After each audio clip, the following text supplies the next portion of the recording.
Hi friends, Karthika మాసంలో 8వ రోజైన ఈరోజు చాలా విశేషం. ఎందుకంటే కార్తీక మాసంలో మనము శివకేశవుల్ని ఇద్దరిని పూజిస్తాము. అందుకనే ఆ కేశవుడికి ఇష్టమైన నక్షత్రము, అలాగే వెంకటేశ్వర స్వామి పుట్టిన నక్షత్రంగా చెప్పేసి శ్రవణ నక్షత్రం ఈరోజు వచ్చింది.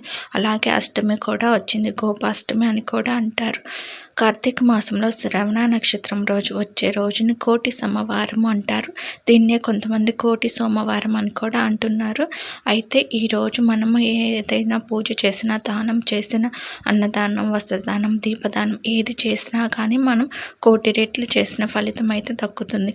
మనం సోమవారాలు ఎలా అయితే పూజ చేసుకుంటామో అలాగే ఈ సోమవారం కూడా అలానే పూజ చేసుకోవచ్చు.